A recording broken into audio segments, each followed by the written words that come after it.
I'm Josephine. I'm 17. I'm a survivor from retinoblastoma and osteosarcoma. I knew it was a bad thing because I was always once a year was going in for checking from retinoblastoma because the first time I had cancer, I was a baby and I didn't realize it, what was going on. Osteosarcoma was very different for me. When I realized it, they told me I didn't know, maybe how deadly. I knew it was deadly. I just didn't know that it really could kill me.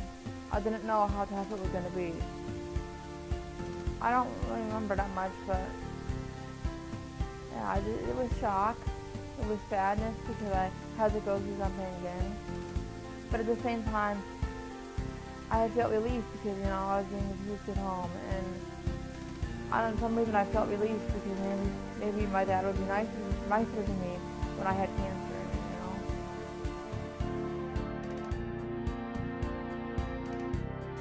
It was terrible. Like the first time I had chemo, it was cisplatin, which is the one that knocked my hearing out. And I had that for half a year. That was a very hard chemo. I was throwing up all the time, and I was just nauseated. I had a methotrexate, and that wasn't as bad, but at the same time, all through my chemo, they had to put me in a medical coma because it was so bad, and it was so much comfortable with me doing that. And then I had one called intosticide. There's two together, and I don't remember their names because they're so complicated. But that was easier. But then I had like catheters. I had a lot of MRIs, and it wasn't really hard for me. I was always so sick, and I wasn't able to go to school. Which I don't know. That was a relief too because I was being bullied at school as well. So my family was there for me a lot. That was the first time really that we've been so connected. And it was a happy thing for me because they were never so close to me.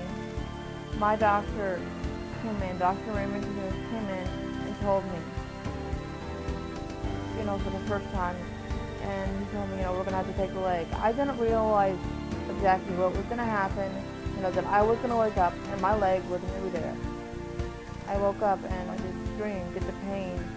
Losing your leg is so severe. It's nerves, that's so severe. And then I had another amputation because I had a bone infection. The bone infection, that's what almost killed me. That cancer really wasn't the thing that killed me. It was more like the bone infection because the bone infection, it was the grossest thing I've ever seen in my life. And I think if I showed somebody a picture, it would be the grossest thing they saw in their life. So that was the only, had it into twice.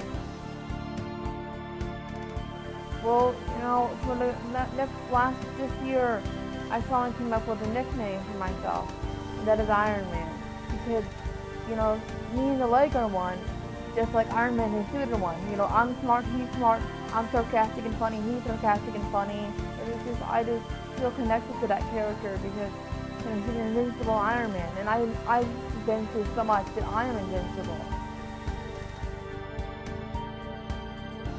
For this first year, I started loving myself instead of hating myself until I truly realized what I had been through and what had it done to me, a lot of positive things that just made me silly, kick-ass girl.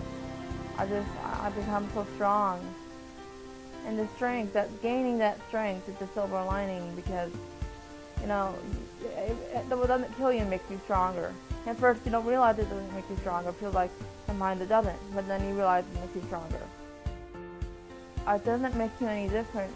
It just, in ways, it makes you stronger. It makes you, it doesn't limitate you, unless your leg is really screwed up. You just can't give up. You never give up because that shouldn't be an option in this life. Even if you die, that doesn't mean you lost in ways. It means losing means not doing anything. If you don't try, you're never going to know what you can do. Cancer is not the only thing I've been through. I have post-traumatic stress disorder from verbal abuse and psychological abuse.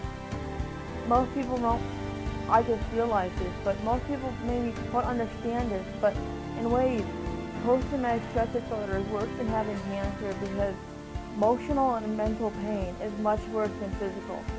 And I hated myself for 16 years. I wouldn't let myself be happy. I wouldn't let myself, I didn't feel like I didn't deserve to live. And the only thing that really made me truly happy was going to camp, because that was the only thing I let myself feel, And camp has pretty much saved my life, because without it, I wouldn't experience the joy. I wouldn't have realized the things I realized at camp, to help me love myself and help me become stronger. Camp is like the best thing for me.